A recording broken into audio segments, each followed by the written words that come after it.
দেশীয় কোচরা। মোহাম্মদ সালাউদ্দিন জাতীয় দলের সহকারী কোচ হিসেবে দায়িত্ব পালন করছেন।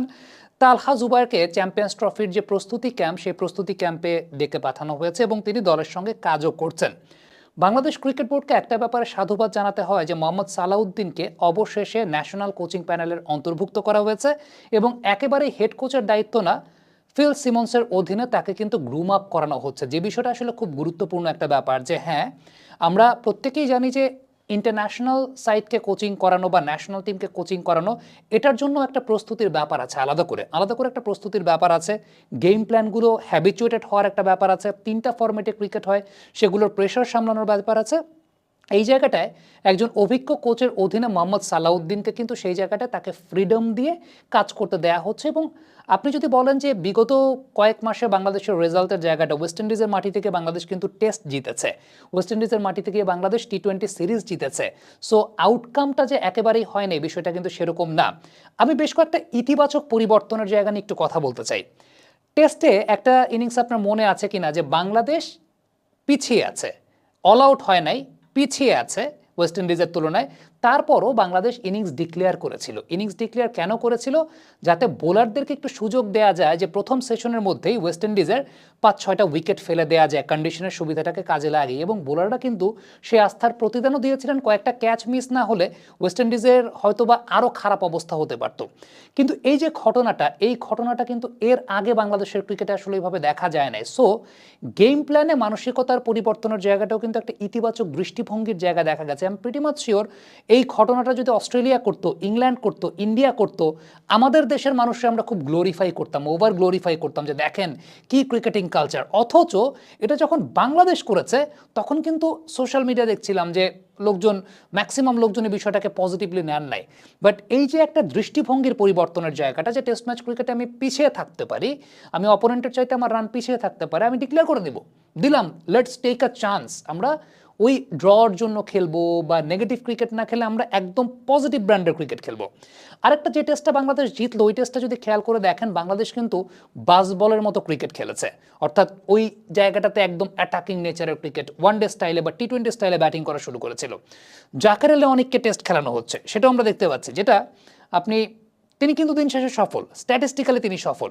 সো আলটিমেটলি মোহাম্মদ সালাউদ্দিন আসার পর এই পরিবর্তনের জায়গাগুলো কিন্তু দেখা যাচ্ছে। আপনি দেখেন, নিক পোথাস বাংলাদেশ ছাড়ার আগে একটা অভিযোগ করে গেছেন যে স্পিন বোলিংয়ের মেশিন নাই। হ্যাঁ, আমাদের সম্পদের সীমাবদ্ধতার জায়গা আছে, সেটা বিসিবির প্রশাসনিক দায়িত্বে যারা আছেন তাদের সীমাবদ্ধতার জায়গা। কিন্তু টিমটাকে প্রিপেয়ার করার জন্য অল্টারনেট ওয়েতে আপনি কি করেছেন? গেল 2-3 দিন ধরে দেখা যাচ্ছে মোহাম্মদ সালাউদ্দিন গ্রানাইডের স্ল্যাব নিয়ে, আমরা অনফিল্ডের পর্দায় মাঝে মধ্যে কিছু ভিডিও আপনাদেরকে দেখিয়েছিলাম যে বল সুইং খেলবেন কিভাবে, টার্ন খেলবেন কিভাবে, কাঠের একটা প্রান্ত উঁচা করে তারপর বাকি অন্য প্রান্তে বল পিচ করে, ওই রকমভাবেই সালাউদ্দিন স্যার কিন্তু গ্রানাইডের স্ল্যাবকে ওই রকমভাবে সেট করে তারপর স্পিন খেলা শেখাচ্ছেন, ব্যাটারদেরকে স্পিন প্র্যাকটিসটা করাচ্ছেন। সো সালাউদ্দিন স্যার চিন্তা করেছেন যে আমরা তো সবসময় সীমাবদ্ধতার মধ্যে বেড়ে উঠেছি, কিন্তু সীমাবদ্ধতার মধ্যে বেড়ে উঠেছি দেখে আমরা আমাদের কোচিং প্যাটার্নে ওই জায়গাগুলোর অতিক্রম করার জন্য যা করা দরকার সেটা আমরা করব। এবং কোচিং তো থেমে থাকবে না, প্রিপারেশন তো থেমে থাকবে না। ওই বোলিং মেশিনের জন্য বা স্পিন বোলিং মেশিনের জন্য প্রিপারেশন কিন্তু থেমে নাই। মোহাম্মদ সালাউদ্দিন তার মতো করে প্রিপারেশন নিয়ে আছেন। সো এই যে প্লেয়ারদের টেকনিক্যালিটির জায়গাটা, এই টেকনিক্যালিটির জায়গাটাই কিন্তু একটা দৃশ্যমান বড় পরিবর্তনের জায়গা আমরা দেখতে পেয়েছি।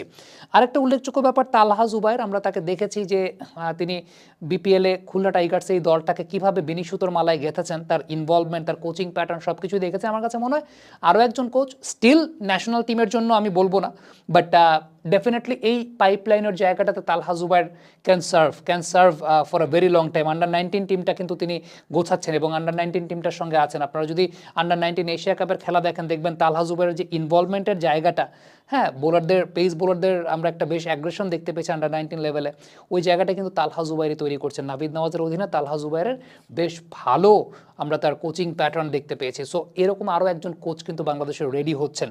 আমার কাছে মনে হয় যে বাংলাদেশের দেশীয় কোচিং সার্কিটটাকে আমরা যত আপগ্রেড করতে পারবো, দেশের ক্রিকেটের মানটা তত বৃদ্ধি পাবে। হ্যাঁ, একেবারে না, ধীরে ধীরে যেভাবে সালাউদ্দিন স্যারকে ইনকর্পোরেট করা হয়েছে ফিল সিমন্সের আন্ডারে, আমার কাছে মনে হয় যে সালাউদ্দিন স্যার এভাবেই আস্তে আস্তে প্রিপেয়ার্ড হবেন, একটা সময় তিনিই হেড কোচ হবেন এবং তার আন্ডারে আরও কিছু একঝাঁক লোকাল কোচেস তৈরি হবে। এবং এই প্রক্রিয়াটা, আমার কাছে মনে হয় এই প্রক্রিয়াটা চলমান থাকতে হবে। সালাউদ্দিন স্যার তো টপ সার্কিটে গেছেন, নেক্সট আমাদের টার্গেটটা হচ্ছে সোহেল ইসলাম স্যারকে আমার কাছে মনে হয় যে এইচপি বলি, কিংবা ওই নিচের লেভেলের জায়গায় বলে হান্নান সরকার যুক্ত হয়েছেন, এই কোচদেরকেও রেডি করতে হবে যাতে তারা একটা গ্রুপ এক গ্রুপ ছেড়ে যাবে, আরেক গ্রুপ জয়েন করবে, আবার নিচে আরেক গ্রুপ থাকবে। প্লেয়ারদের যেমন পাইপলাইন আছে, কোচেসদেরও তেমন পাইপলাইন থাকবে, যেটা সবচেয়ে ইম্পর্টেন্ট ব্যাপার। তাহলে দেশের ক্রিকেটটাও এগিয়ে যাবে।